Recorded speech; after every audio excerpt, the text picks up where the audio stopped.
Welcome back to the Red Dice Diaries RPG podcast. I'm John, and today I'm going to be having a quick look through the second of two combined rules tomes that I've received an advanced pre-released PDF copy of from the Old School Essentials Advanced Fantasy Kickstarter. And today I'm going to be looking at the Referee's Tome, which has a pin-pass lich on the front cover.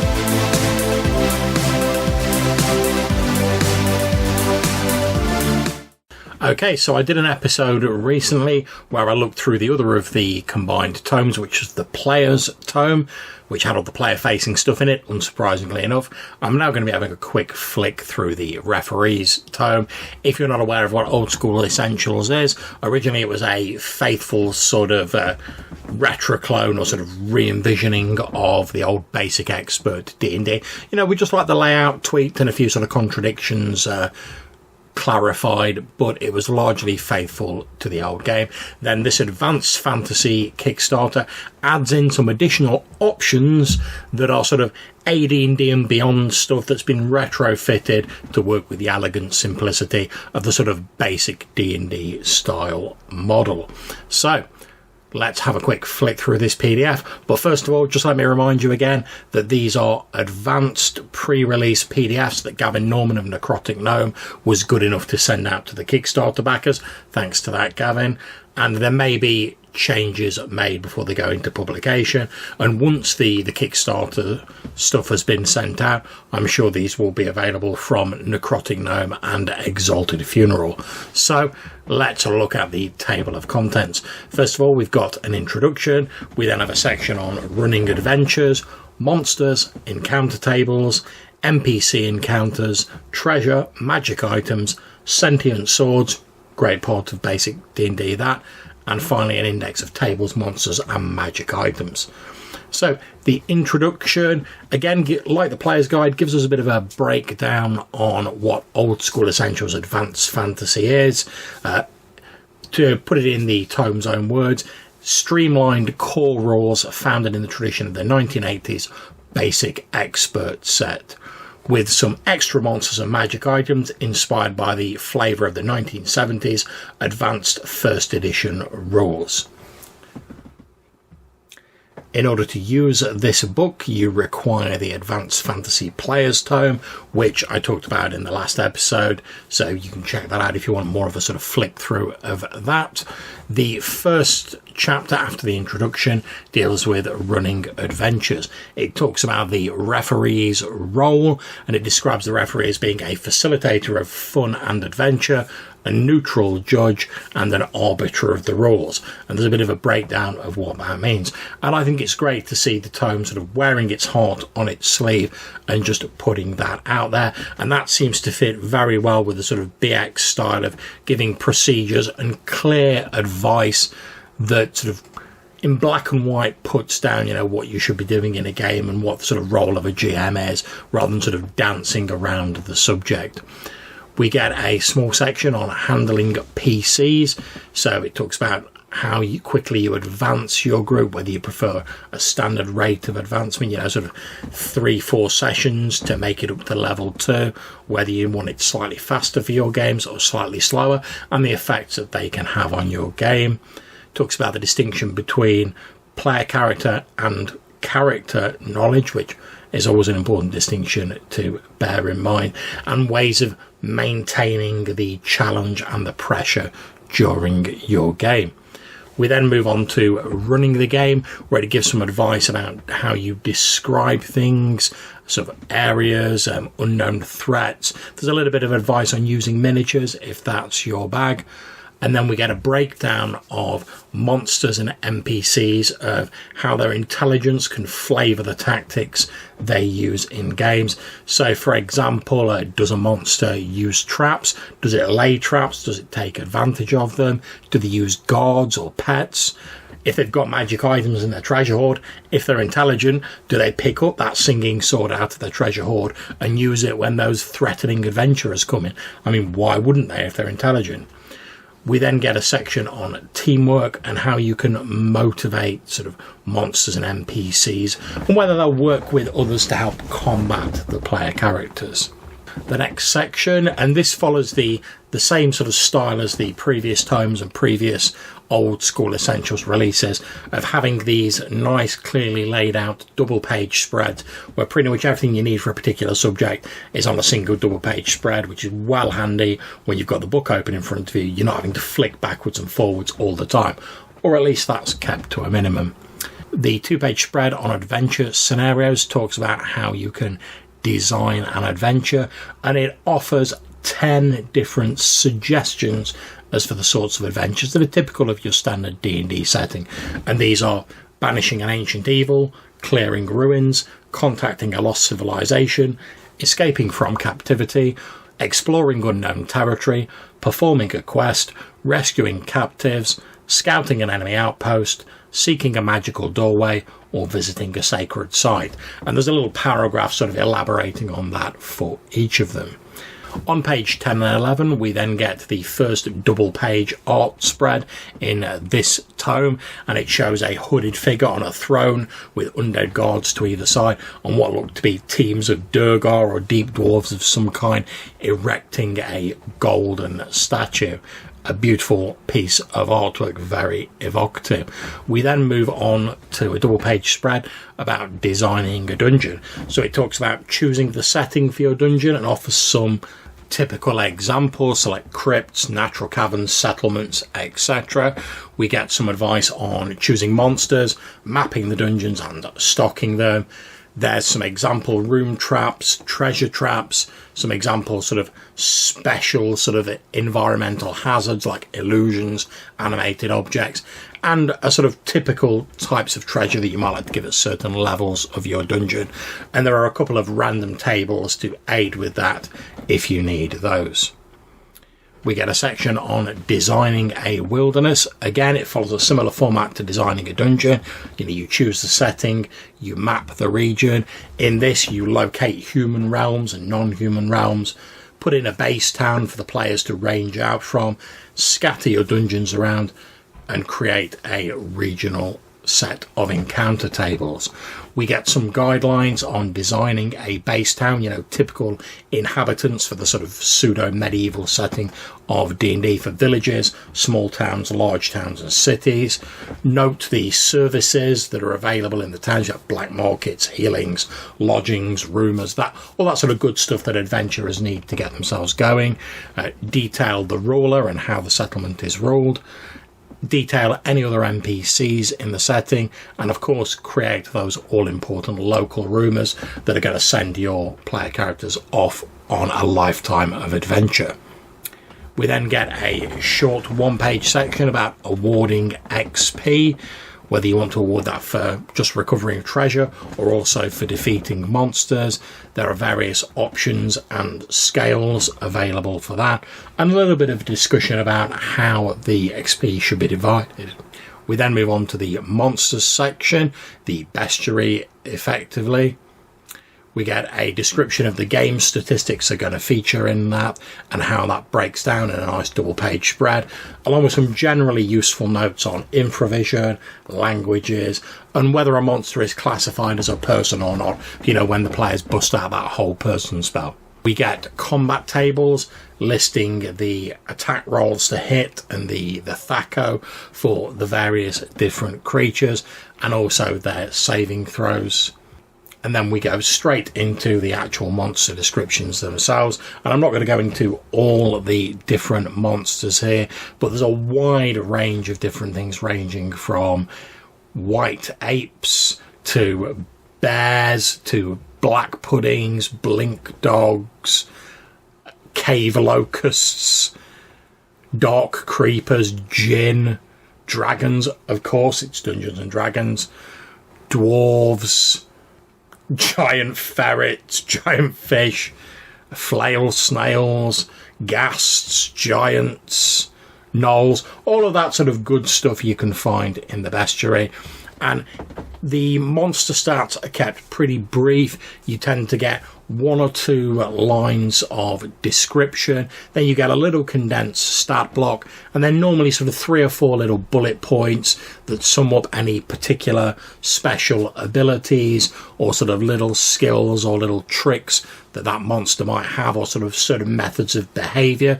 So for instance, to look at one of the example monsters, the Merrow, we are told that they are frightful humanoids, 9 foot tall with green scales, shaggy weed-like hair and webbed hands and feet, sometimes called aquatic ogres.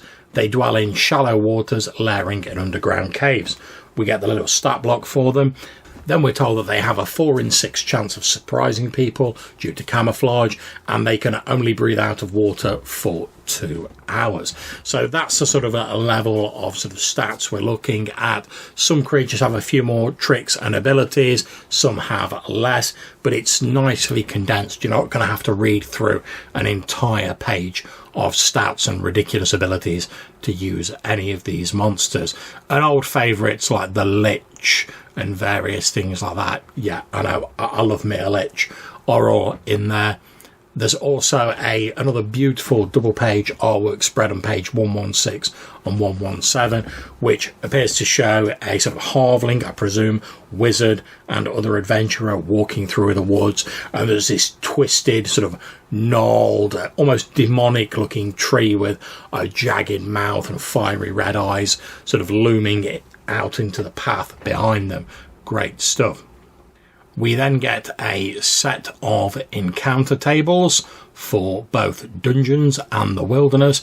The dungeon one is divided by level, so you get 2 tables in here, one for levels 1 to 3 and one for levels 4+. The wilderness tables are fairly extensive. You roll a d8 and then you read along the top of the table to the terrain type that your player party is in. Once you've found the result, it gives you a sub-table to roll on related to that particular type of terrain. You then roll a d20 on that, and it tells you what sort of creature has been encountered. We then get a section on Mpc Encounters, which gives you a procedure for generating parties of NPC adventurers. The book advises you that this procedure is fairly involved, so you might like to generate some NPC parties for use in random encounters. And if I remember correctly, I can't check at the moment, but if I remember correctly, I believe that this is potentially going to be added to the online generators that are on the Old School Essentials website, which would be a great thing to see.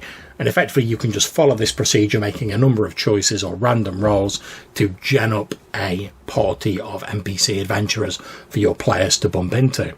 We then get a page on strongholds, but this is talking about players not really building their own strongholds. That's in the sort of player's tome, but this is when they come across a stronghold owned by an NPC, and there's details on determining what sort of ruler is in charge of that stronghold, how far and wide they send their men to patrol, what sort of garrison they have there, and what sort of reaction they're likely to have. And there's a little table to determine that if you want. Do they try and chase the PCs out of their territory, ignore them, or are they maybe friendly and invite them in for some sort of parley? We then move on to a section called Treasures, which gives some advice about placing treasure, whether that's rolling randomly or via referee's choice. And there are a number of tables which detail various types of monster treasure hoards that you can find. These are all distinguished by the letters of the alphabet. You get told sort of roughly on average how much each type of hoard will yield. And then you get a sort of table which lists a percentage chance of finding a certain amount of money. So, for example, if you come across a monster that has a Type A treasure hoard, we're told that the average is 18,000 gold pieces. Amongst the Type A treasure hoard, there is a 25% chance of there being 1d6 times 1,000 copper pieces, a 30% chance of there being 1d6 times 1,000 silver pieces, a 20% chance of there being 1d4 times 1,000 electrum pieces, a 35% chance of there being 2d6 times 1,000 gold pieces, a 25% chance of there being 1d2 times 1,000 platinum pieces, a 50% chance of there being 66 gems, a 50% chance of there being 66 pieces of jewellery, and a 30% chance of there being 3 magic items. And the letter codes A to O correspond to hoards, the letter codes P to T correspond to individual treasures, and the letter codes U and V correspond to group treasures. We then get some details on magical items along with random tables to determine what sort of magical items you'll get if you're rolling them for a hoard. There's some advice on identifying them, how they can be used, whether the magic item requires a command word, and if so, how can the players work it out, as well as some quite useful advice on how to handle players who manage to get their hands on items that bestow wishes. Now, these have the potential to be quite game-changing, so it's nice to see some strong advice in the book. We get some details on gems and jewellery and a table for rolling to determine the value of gems and various pieces of jewellery. And then we go into the list of magic items, and I'm not going to go through all of these in detail because there's a lot of them, but they range from your fairly typical like armour that gives you like bonuses to AC, weapons that give you bonuses to attack and damage and stuff like that, to more sort of esoteric like miscellaneous items like cubes of force, displacer close, Ifriti bottles, gems of seeing, and all of the many and various magic items that D&D players will be familiar with. And each of those gets a write-up, again with a few sentences describing what they do and some clear bullet points sort of telling you like how long they last, if there's any secondary effects, that sort of thing. It's all nice and clearly laid out for you. On page 194 and 195 we get another beautiful 2-page artwork spread which appears to show a sort of ethereal or semi-invisible hero carrying probably a coin purse or maybe even a potion bottle, sort of slinking past some guards. Again, very atmospheric, great to see this, which segues neatly into the potions section. You get a random table telling you how you can determine what sort of potions are found in a hoard. We're told how they can be used, how they can be identified, what happens if you mix potions, etc. And what happens if you just try and like sample a little bit of a potion, which tends to be my default sort of method of determining what a potion does if I'm playing D&D or Old School Essentials, to be honest. So it's nice to actually see some sort of clear rules for that. Obviously GMs can change it for their own game, but it's nice to see it down in the actual book. We get a section on magical rings, rods, staves and wands, scrolls and maps. Now, one of the things that I like about this is that obviously we know what scrolls do. They have spells on that can be used. There's curse scrolls which cause harmful effects. There's protection scrolls which when they're activated it conjures a 10-foot radius of protection around you that protects you against a certain type of creature. But I do love seeing the treasure maps on there, and the treasure maps are ranked by number from 1 to 12, and a little section in here tells you basically the number code corresponds to what the treasure map leads to. So a class 1 treasure map leads to 1 magic item, a class 5 treasure map leads to 3 magic items and a potion, and a class 12 treasure map leads to a hoard worth 66 times 1,000 gold pieces. And that's really nice to see. Obviously the GM would have to elaborate on that a bit and prepare the sort of adventure site where you would to find the hoard or the magic items or whatever, but it's nice to see some rules that actually say, yeah, this is the classification of treasure map you've rolled, this is the sort of thing it should be leading to. We get a section on swords, very important in a game that's based on BX D&D, a section on other magical weapons, and finally sentient swords, which I remember was quite a big thing back in the day.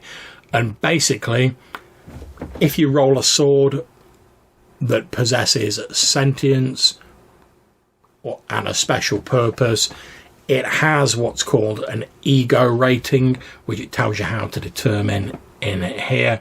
It's basically a measurement of their force of personality. The intelligence and ego of the sword determines how many additional powers it has, how it communicates with the wielder, but also if the ego's far higher than the player character who's wielding it and the sword doesn't like what's going on, it may try and take control of the character and determine what they do to further its own goals. And all of this is dealt with in this section. And finally, after that, we have an index of tables in the book and an index of the various monsters that are in there, followed by an index of magic items and then the open game license. And it's great to see these 3 indexes at the back of the tome, because obviously the tomes are fairly thick. I mean, this one's sort of 240 pages plus, so it's nice to have not only a really nice contents page, but also a comprehensive index page that you can quickly look things up and hopefully minimise the amount of time you spend flicking looking for stuff in the tome during your game. And I think the nice and clear layout and the 2-page spread that's become sort of synonymous with Necrotic Gnome publications also strengthens this and makes it very easy to find stuff during your game. So if you are interested in old school essentials and you maybe want to have like a few more of those optional rules and some more of that stuff that's inspired by AD&D first edition, I really recommend you pick up both of this and the Player's Guide tome. The books are also available, the Advanced Fantasy and the core books, in sort of thin individual volumes. But for me, you can't go far wrong with picking up these 2 tomes, and you've got everything you need to rock and roll and run your own old school essentials game. I'm currently running a campaign using the classic fantasy rules tomes with the PDFs of some of the advanced options, but I cannot wait to get my hands on the hard copies of these tomes, so I've got them all there and I can easily reference them during my games. So if you've backed the Kickstarter, you already know what I'm talking about, because you've got these advanced PDFs and you're probably waiting on tenterhooks like I am for the actual hard copies. If you have missed the Kickstarter, then what I would say is, after the Kickstarter's been fulfilled, these books will no doubt be available from Necrotic Gnome and Exalted Funeral, so check them out. If you love BX D&D and such like, you will not be disappointed. So that's it for this episode. If you want to get in touch with us, you can drop us a voicemail using SpeakPipe. There's a link in the description of this episode, or you can send us an email to rddrpgpodcast@gmail.com. Until we see you next time, take care, stay safe and keep gaming.